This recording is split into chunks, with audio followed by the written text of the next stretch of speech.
bear with me for a minute. Oh boy.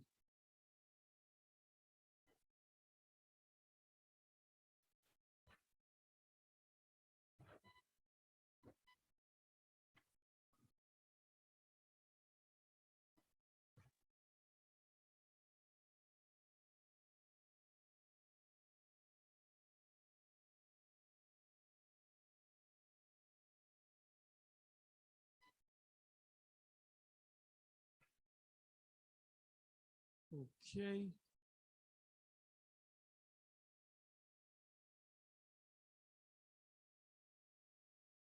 Let's hope that this came up. Anyway, I'm going to entitle this video Revisiting Deuteronomy 22, verse 28.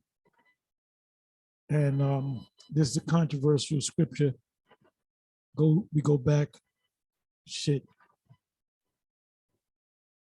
we're talking 2013 when Sarnetta and Bro Polite, came down to the camp on 34th Street. And I forget the name of the actual video. I think it was called A Discussion. I mean, if you go on YouTube, you might be able to find it. And so there's a lot of back and forth. And one question that came up was by Bro Polite or Brother Polite, in which he asked concerning rape in the Bible. And we told him, straight.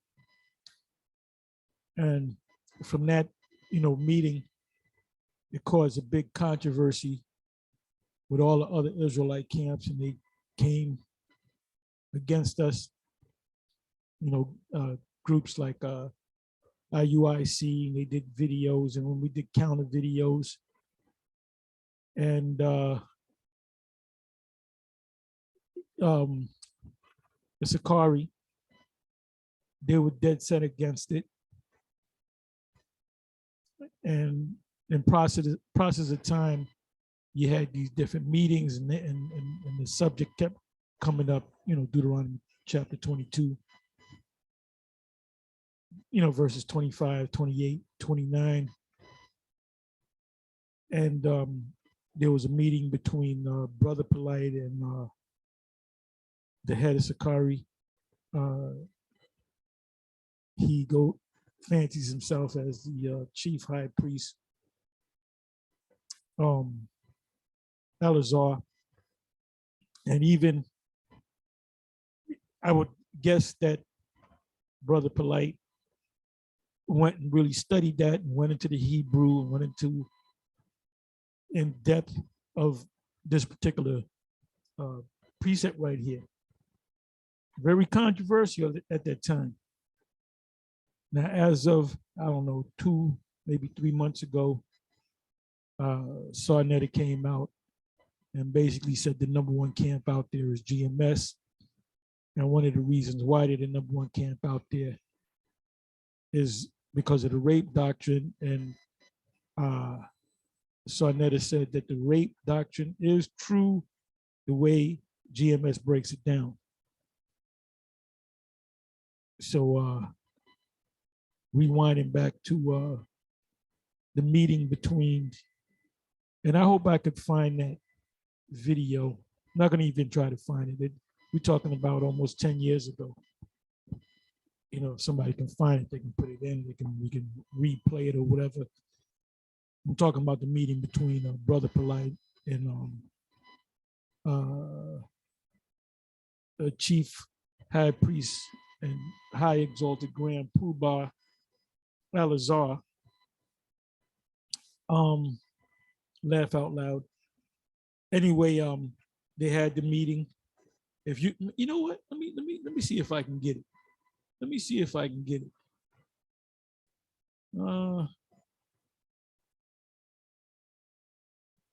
But before I do that, I don't know if y'all know this guy.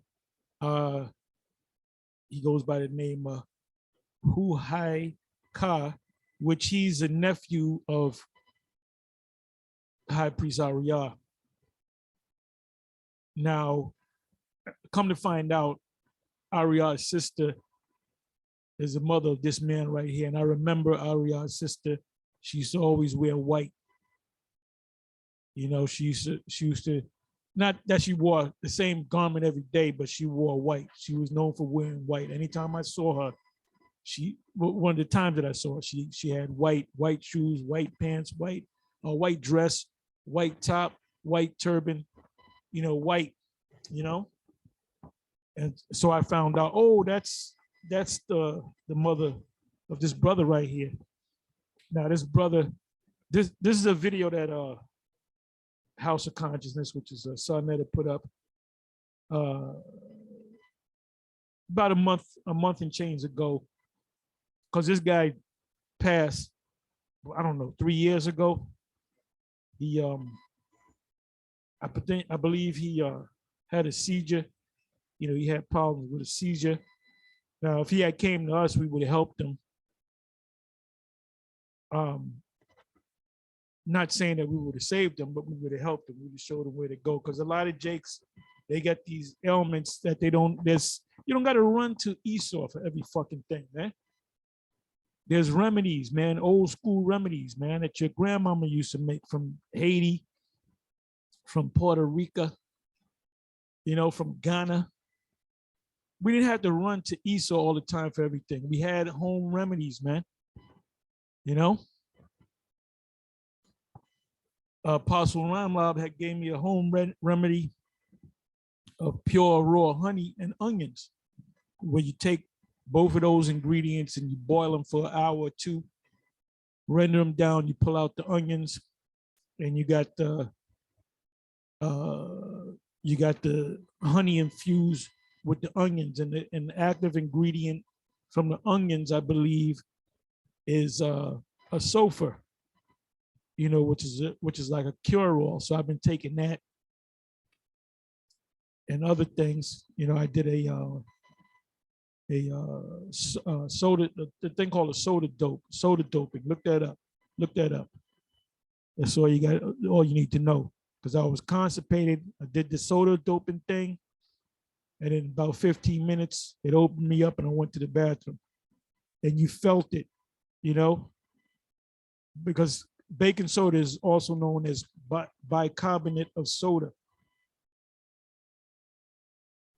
Anyway, that's some of the old school remedies. Anyway, let me get back to this individual. This man passed because man was in his 20s. And he just had a baby girl, I believe it was the second baby girl. And he passed, I believe it was in the shower. We talking about 3 years ago. And the reason why he passed, because he was raised up in the Israelite faith, not disrespecting his family that are Israelites, but he went off, man. If you got a brother, you and your brother come into the truth pursuant to Jeremiah, and the brother goes in the world and he does his thing, that's still your brother. If he drops dead, we know why he dropped dead. The Most High took him because he wasn't praising Yahweh B'Shem Yahushua. He's following that nigga Dr. York. Anyway, which we confronted him years ago. Anyway, let me I'm kind of throw a question out there.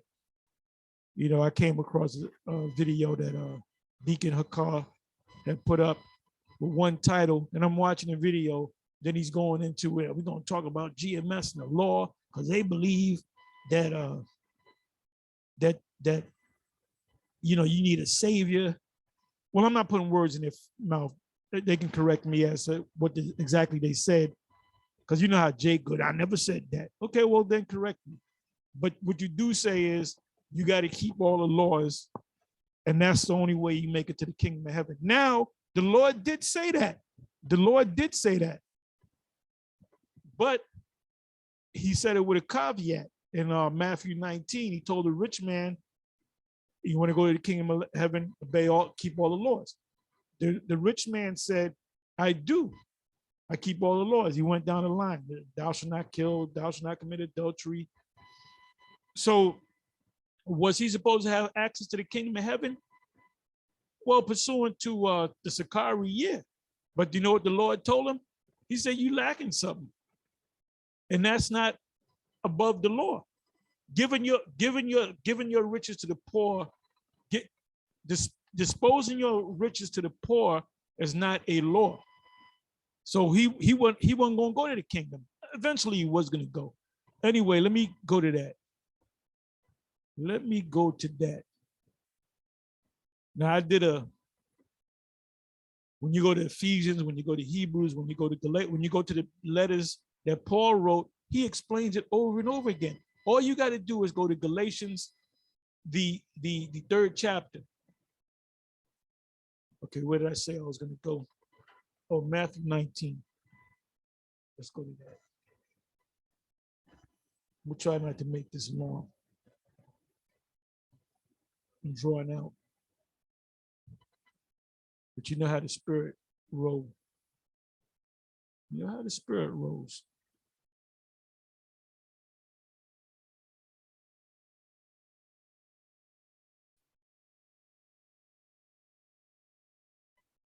Okay, here it is. The headline is The Rich Young Ruler. So let's read that. Then we'll get into the subject of Deuteronomy 22. It says, and the thing is, if you commit to Deuteronomy 22, verse 28, say 20, 28, 29, you keep all the laws perfectly. Can you still go to the kingdom of heaven? Because according to the Sakari, that's breaking one of the laws. Well, I say, yes, you can, of course you can go to the kingdom of heaven because you didn't break any laws. But they say that they say that you're breaking the law of the Most High and you should be put to death. So you gotta answer. You gotta answer this. And look, think in the car, yeah, these guys, the hard GMS, they want us to drop dead. Man, he said that the other day. I said, man, look, brother, we ain't hating you. We ain't hating on you. Or we ain't hating on you like that. You know, we go back and forth with y'all if we feel that y'all going off. And you do be going off. All right? So there ain't no thing like, oh, I wish these guys would just drop dead. No, I don't think that way, man.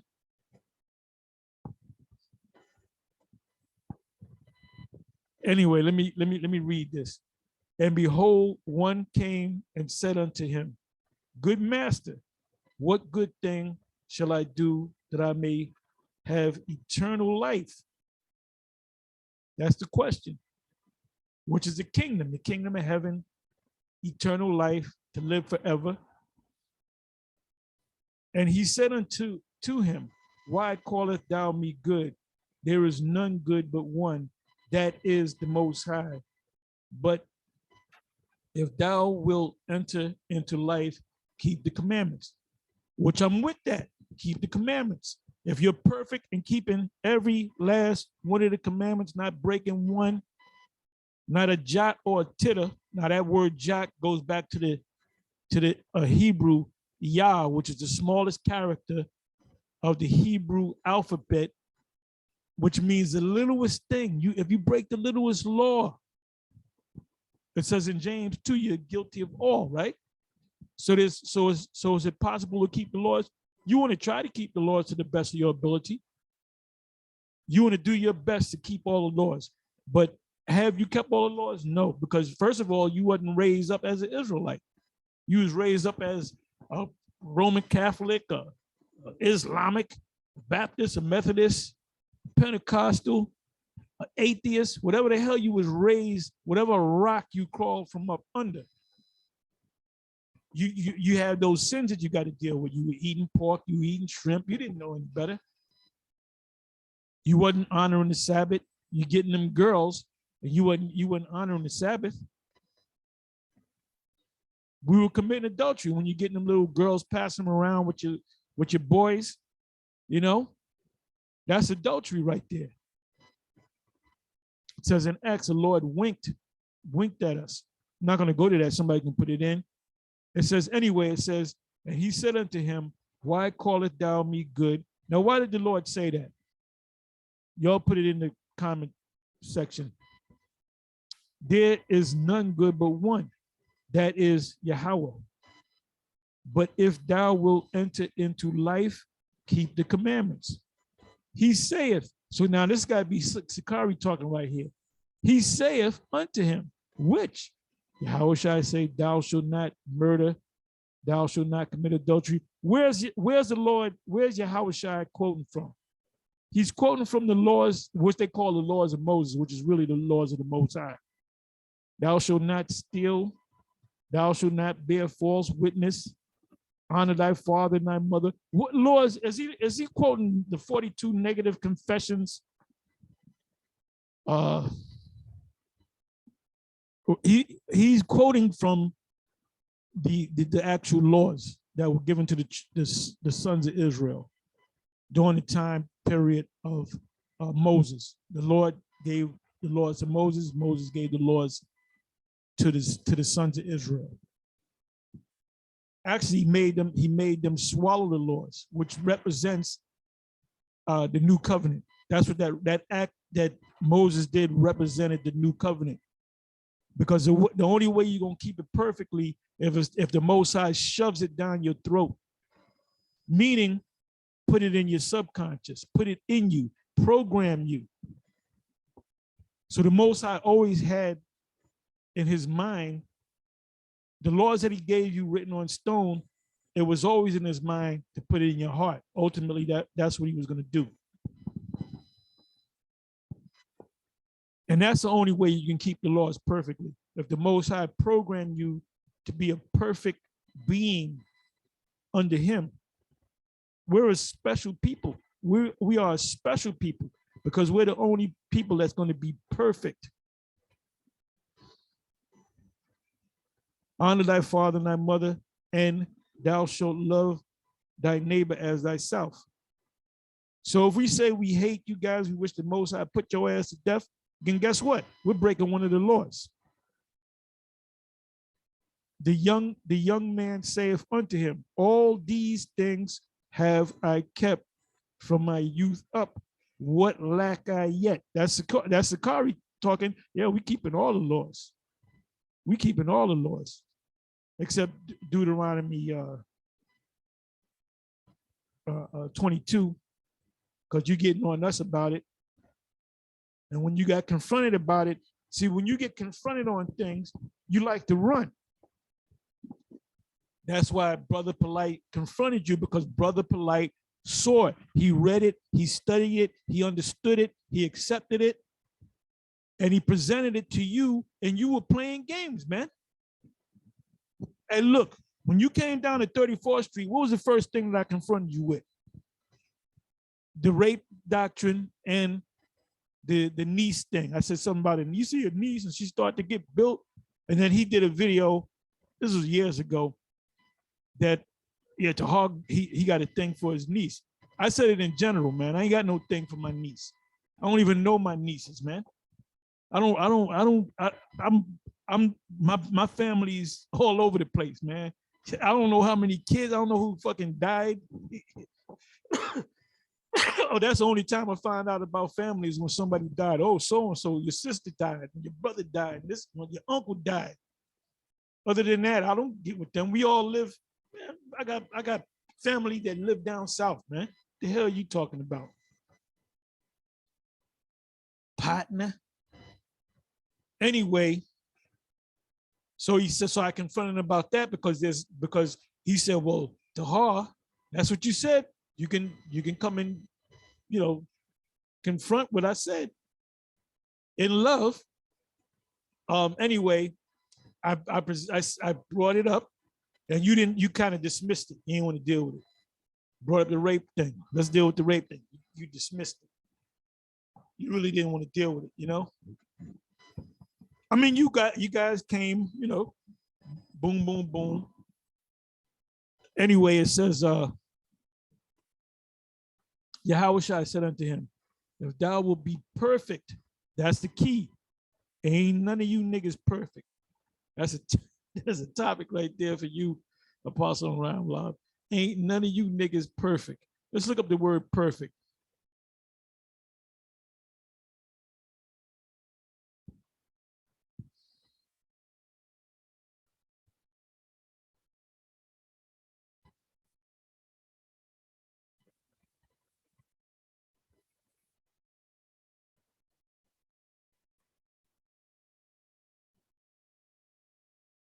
Okay, come on now.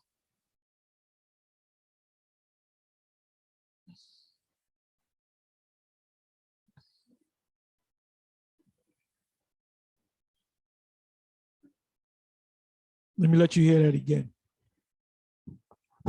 Strong's G 5046. Teleos. Teleos. Okay, what does it mean?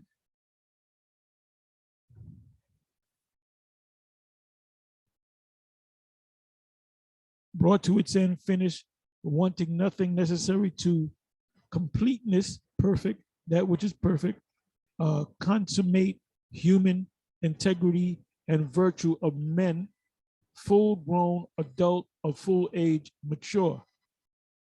Yeah, so when are we going to become perfect? When the Most High changes us. When the Most High, Yahweh Basham Shai, change us. In a moment, in a twinkling of an eye at the last trump, not the Donald.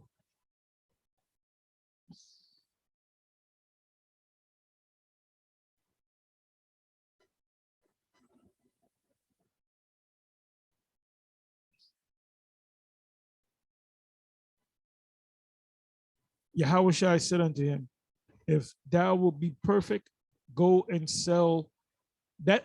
He said, I keep the laws. I keep them. I don't commit adultery.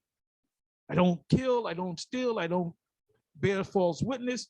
I keep the Sabbath. I call on the name Yahweh by Shem Shai. I love and honor my neighbor.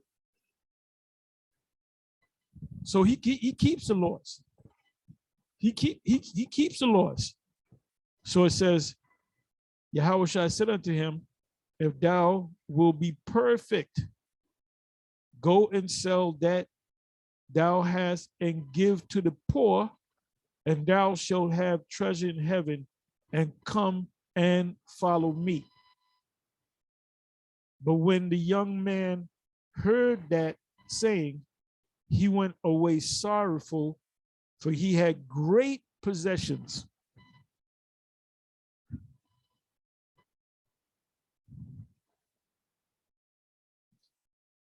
(23rd verse). Then said Yahushua unto his disciples, verily I say unto you, that a rich man shall hardly enter into the kingdom of heaven. And again, I say unto you, it is easier for a camel to go through the eye of a needle than for a rich man to enter into the kingdom. Now let me see something here.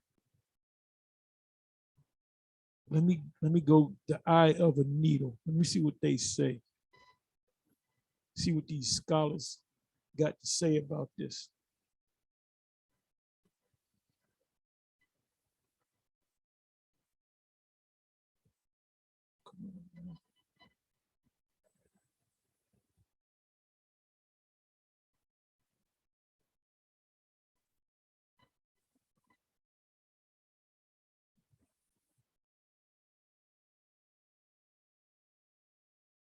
Okay, eye of a needle. The term eye of a needle is used as a metaphor for a very narrow opening. It occurs several times throughout the Talmud. The New Testament quotes Yahushua as saying that it is easier for a camel to go through the eye of a needle than for a rich man to enter into the kingdom of the Most High. It also appears in the Quran 7:40. Indeed, I'm not even going to read all that.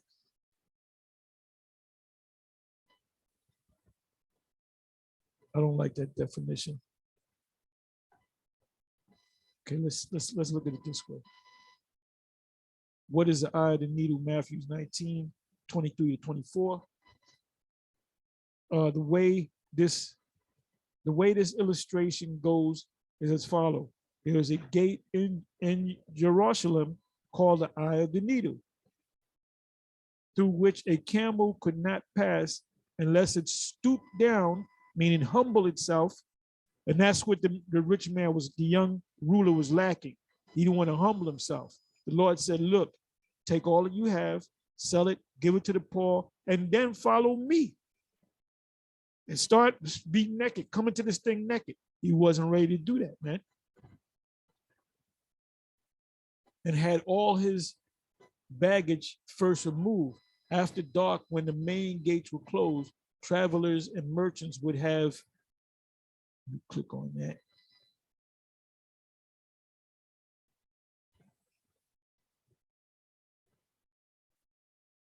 Okay, the easiest answer, the issue, figure of speech that the Lord was using, he was not referring to specific gate in the wall of Jerusalem. The general theory of this type of hyperbole, whatever it means, was that the largest for that region animal is compared with the location. Oh, these Esau be playing around. I mean, I know what it means. Let's try this. Sometimes you got to go into the mind of Esau, but they like to play games.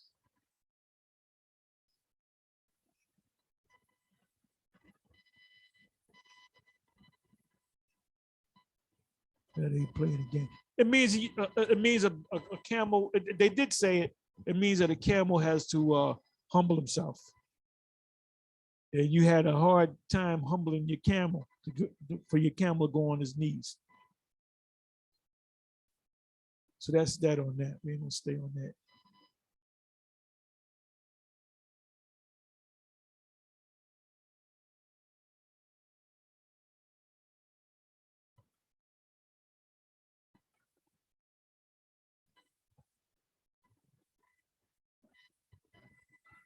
Okay, boom. When they heard it, 25th verse, when his disciples heard it, they were exceedingly amazed, saying, how or who then can be saved? But Yahweh beheld them and said unto them, with men this is impossible, but with the Most High all things are possible.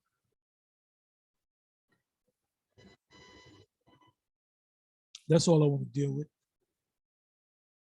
So now let's go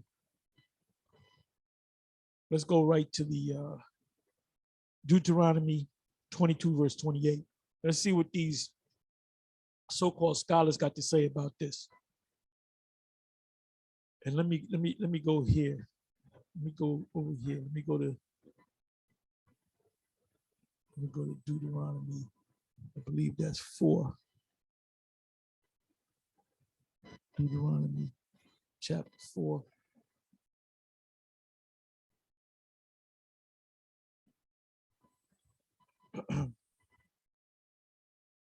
I'll start at 1. Deuteronomy 4, verse 1. Now therefore hearken, O Israel, unto the statutes and unto the judgments, which is the law, which I teach you, for to do them, that ye may live and go in and possess the land which the Lord, the God of your fathers giveth you. Ye shall not add unto the word which I command you, neither shall ye diminish aught from it. Meaning what? The laws. But the laws is a part of the scriptures, right? So you can't take away from it. If you don't like that law, you can't pull it out. Or if you want to do this, you add it to the law. No, you can't do that, man. So you got to deal with Deuteronomy 22, verse 28. You can't be playing games with it because you're guilty of doing two things. You can't add to it and you can't take away or diminish aught from it, that ye may keep the commandments. So if you go off on this one, you're not keeping all the commandments. So my question again to you is, let's go with your your belief that you got to keep the laws perfectly. Which I say, keep the laws. We're not saying not to keep the laws. Deacon Carr made a statement, but I didn't get see the whole video. He said that GMS hates the laws. The hell we gonna fucking hate the laws for? We got beards on our faces. We don't eat pork. We keep the Sabbath. Yada yada yada. So what the hell are you talking about? As a matter of fact, you guys got the Sabbath right from following us. You got the new moon Sabbath right from following us. If we wasn't around, you've been following IUIC or ISUBK. Yeah, Friday sundown and Saturday sundown. Anybody that teaches that is not as spiritually slow. They're slow in the spirit. Anybody that's teaching the full moon is a new moon, you got demons on you, man, and you're sick.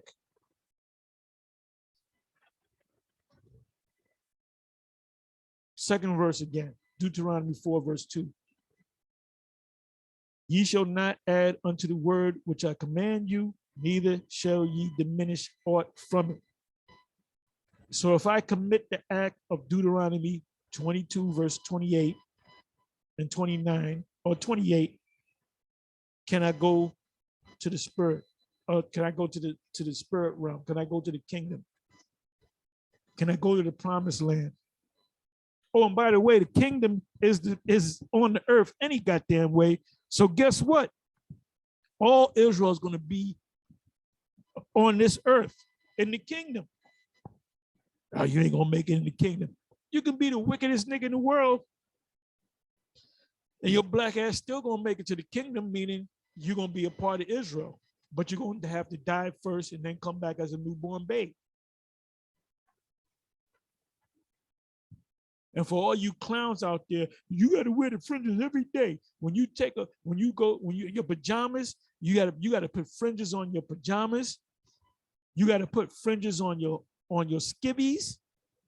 You got to put fringes on your socks. Well, let me tell you this, man. Let me throw this at you. Where's your phylacteries? Boom, deal with that. What camp of men going around with the phylactery on it? That's a part of the law. That's a part of the law. It says, but that's you straining at a gnat. Ye shall not add unto the word which I command you, neither shall ye diminish aught from it. That's why you were put on the spot, Chief Priest Alazar by Polite, because Polite sat down and did the research, that ye may keep the commandments of Yahweh, your power, which I command you. Your eyes have seen what the Yahweh did because of Bel Peor. For all the men that follow Bel Peor, Yahweh, thy power, have destroyed them from among you. But ye that did cleave unto Yahweh, your power, are alive, every one of you this day. Now, let me come back over here. And that's why the Rap the News is no longer among the living, because he was following another guy. This cat right here, which was raised up with a member, which is his mother, he was raised up from a child as an Israelite, but he decided to get with Dr. York. And the Most High took him out. And that's why I believe the Most High just don't take you out, man. If you be taken out, the issues of death belongs to the Most High. So anybody that died, oh, well, he died because, he had arthritis, or he had diabetes, and he kept eating Oreo cookies. Man, let me tell you something. You could do everything right, health-wise, and still drop dead, because the Most High belongeth to, the issues of death belongeth unto the Most High. So stop making excuses, man. Rap the News died because he had shingles. No, Rap the News died because the Most High took him out. I hate to keep bringing the brother's name up because he's beloved right now. This man right here, he's beloved. He knew that he was wrong. When he come back, he gonna have his head down in the kingdom. But then we're gonna say, don't worry, brother, put your head up.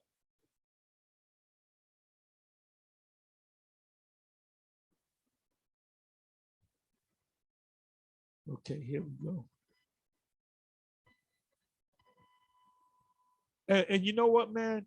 The spirit's on me. We got to start. We always talking about the law, right? The law, the law, the law. We got to start reading the law, man. We got to start going through the law. Most High willing, we go down to the camp or coming back from the camp, we're gonna listen and or read from the law. Deuteronomy 1, Deuteronomy 2, Deuteronomy 3, Deuteronomy 4, and so on and so on. Exodus 1, Exodus 2, Leviticus 1, Leviticus 2, Numbers 1, Numbers 2. All the laws. So you can better, a lot of guys that throw out that law thing, a lot of y'all don't even know the laws, man. You know about 3 laws, you know the 10 commandments, that ain't, it goes deeper than that. Like this law right here. So now let's see what these so-called scholars got to say. Now, Cambridge Bible for schools and colleges, they went to running. They tucked tail. They didn't want to deal with this. Deuteronomy 22, verse 28.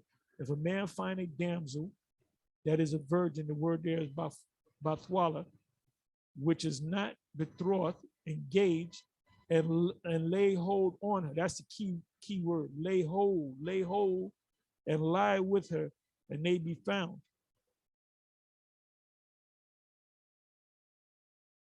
As you read down, let me go to the 29th verse.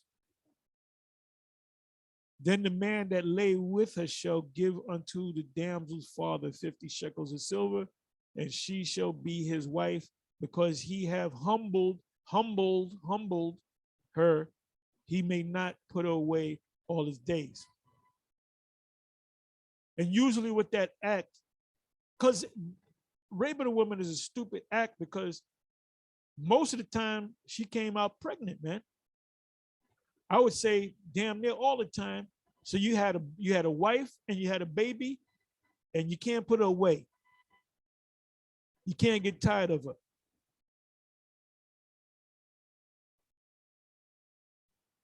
So now let's go to Cambridge Bible for schools and colleges.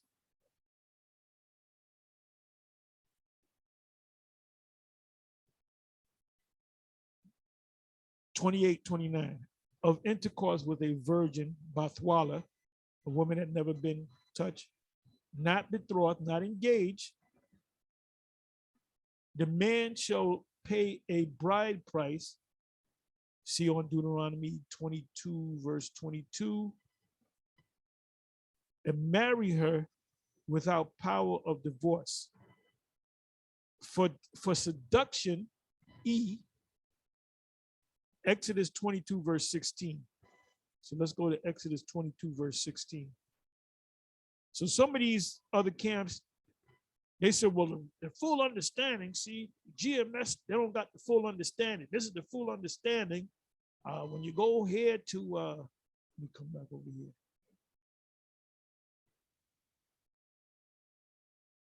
Exodus 22, this is what it really means. It says, Deuteronomy 22, verse 16. And if a man entice a maid that is not betrothed and lie with her, he shall surely endure her to be his wife. Let's deal with the word entice.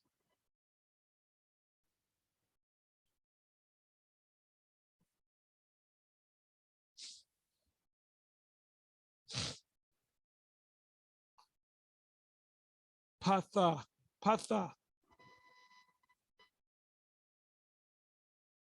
to be spacious. Let me look that word up.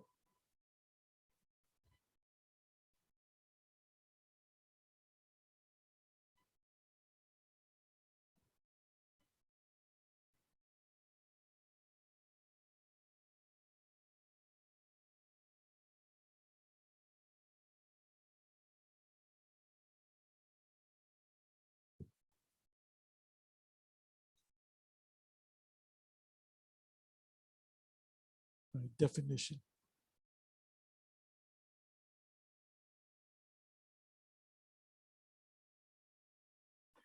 Yeah, spacious, having ample space. I didn't like that definition.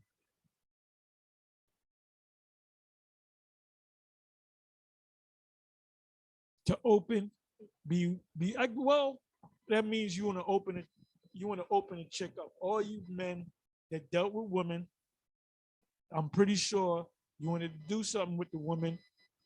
You ultimately want to stick it to her, right? You want to get her, and she's the one that plays hard to get, whether she's acting or not. And you got to do things to open her up. Like, I'm gonna give you an example of this one chick that just came to mind. You know, I was able to rub on her and kiss her and do pretty much everything that I wanted to do, but I wanted to open her up. So you know how I opened her up? I let her drive. I went to a damn car lot, like an empty parking lot, and she know how to drive, and I let her drive around. Guess what? That opened her up. I said, "Yeah, I'm gonna open her up. I'm gonna let her drive my car." You know, and she did drive my car. If you know what I mean. I saw her, the spirit open up. I said, "Yeah, that's gonna open her up." So that's entice her. Do something, give her flowers. She might like a particular artist, and you take her to a concert. Hey, brother, you take a woman to a concert, brother. You get dressed up. She get dressed up. You get something to eat, and you go to the concert, and you see a real singer, not no bullshit singer, a real singer like like a Tony Braxton or her or Anita Baker. You take your girl to see Anita Baker back in the day. She better give you something. So you open her up, you entice her. You know. So that's what that means. That has nothing to do with what Deuteronomy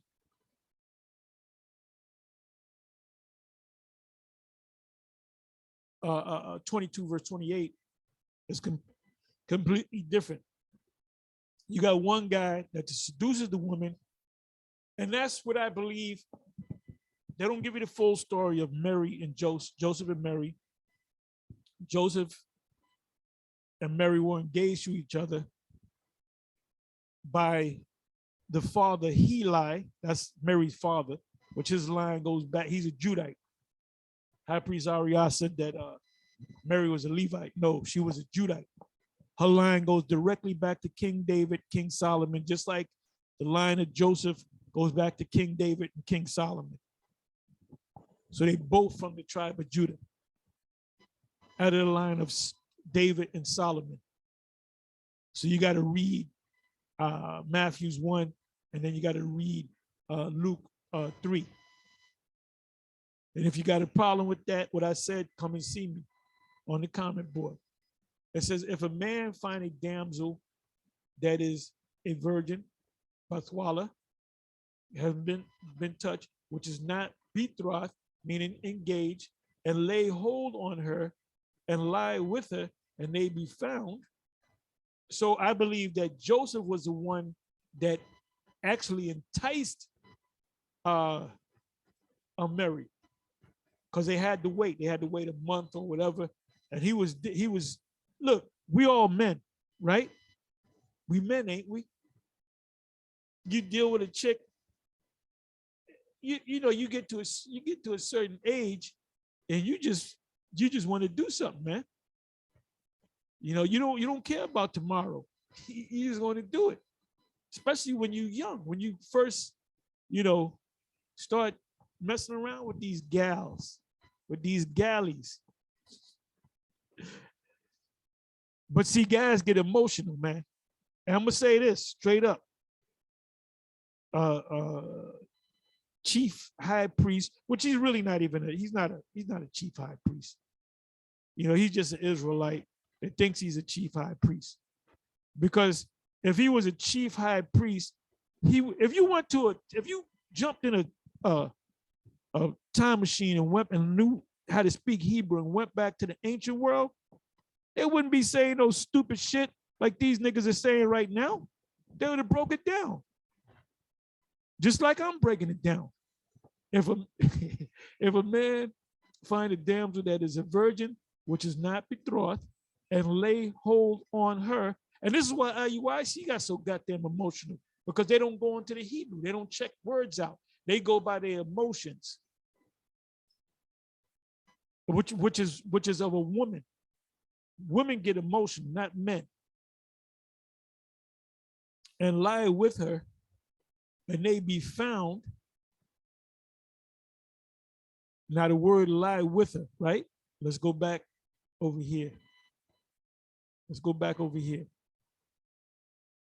See, they try Cambridge Bibles for schools and colleges. They try to get slick. They try to equate Deuteronomy 22, really verse 25, with Exodus 22, verse 16, which is two completely different meanings. Deuteronomy 22, the man took the woman by force. Exodus 22, verse 16, the man took the woman by opening her up. Like I use the example of letting this chick drive my car in a big parking lot. That's what open I saw. I said, she opened. It says exact bride price. Right, at both situations, whether you entice her or whether you force her, you didn't get put to death. But the father may refuse his daughter to the man, which is true, pursuant to Exodus 22, verse 16. Among the whatever Arabs, the seducer of a woman pays the blood price of 2 men. If he will marry her, he must furnish the full bride price.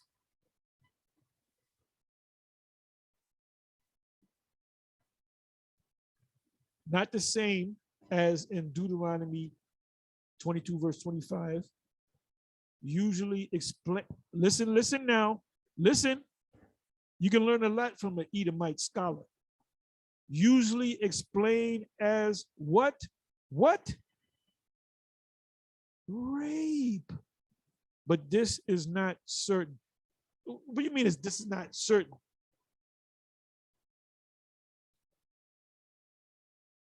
Let's go here now. Let's see what Ellicott has to say. And we'll get ready to close it. Ellicott's commentary for English readers.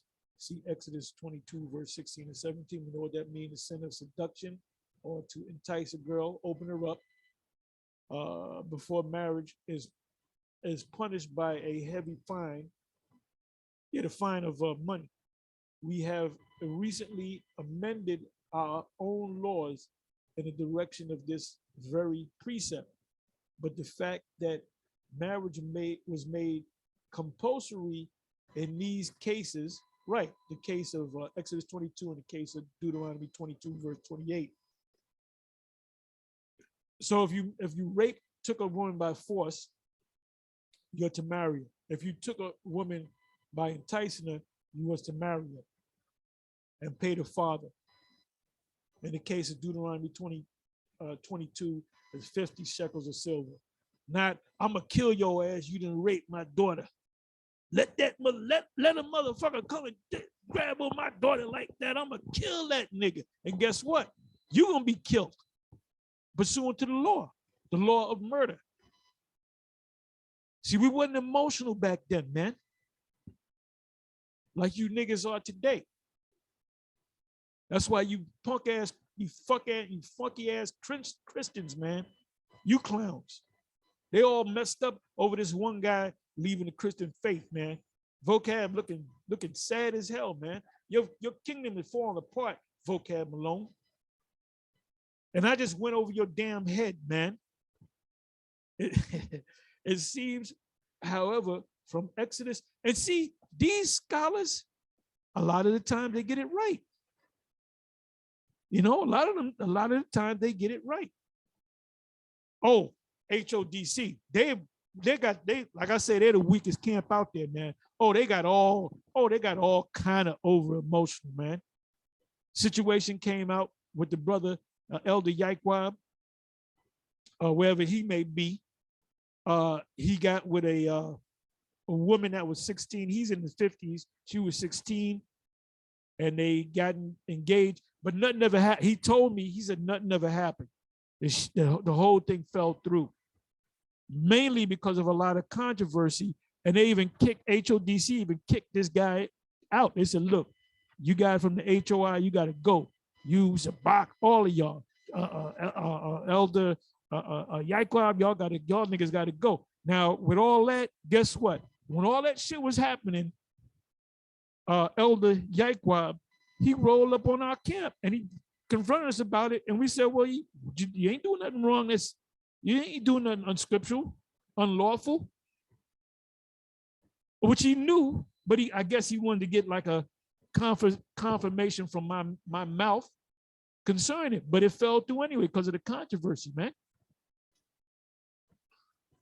He didn't do anything wrong. See, but if you allow emotions, you can't allow emotions. You really ain't an Israelite if you're all emotional like a fucking woman, man. It seems, however, from Exodus 22, verse 17, that the girl's father might forbid the marriage. Right. That's in Exodus 22, verse 17. Though the seducer could not escape from it any other way. In other words, either way, whether you open her up or whether you force her, you got to deal with the woman and you got to pay the father pursuant to law.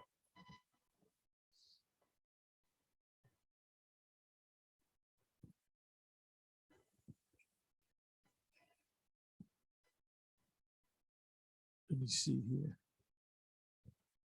Let me see what Cal and Deletz, I don't even know how to say it, Bible commentary on the Old Testament. The last case. And another thing, these so-called, they all call themselves Christians, but they all have a different take on what the scripture is all about, man. It says the last case, if a virgin was betrothed, meaning engaged, and a man seized on her and lied with her, and I believe that's Deuteronomy 22, verse 25, and they were found, i.e. discovered or convicted of their deed, the man was to pay the father of the, right, it says not betrothed, so that's 28, verse 28, Deuteronomy 22, verse 28. Father of the gift of 50 shekels of silver for the reproach brought upon him, because you were supposed to go to the father first at his house and to marry the girl whom he had humbled. Now that word humble in the 29th verse, it means to aina, meaning the force, without ever being able to divorce her. This case is similar to the one mentioned in Exodus 22, 15 to 16. It's similar, but it's not the same, because in Exodus 22, you open the girl up. You said, oh, this girl ain't got no license, she can't drive. I see a big parking lot. I'm gonna let her drive my car, if you know what I mean. The omission to mention the possibility of the father refusing to give him his daughter for a wife make no essential difference. It is assumed as self-evident here that such a right was possessed by the father. Right, in the case of the father in Exodus 22, he could say, nah, you ain't gonna marry my daughter, but you gotta pay up. But then again, who's gonna marry the daughter? Because she already been opened up. So for the most part, you allowed your daughter to deal with this man. And in either case, this man can't put this woman away.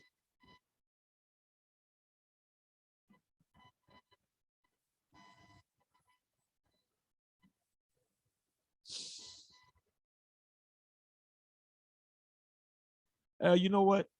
I don't got to read anymore. With that, I'm gonna say shalom.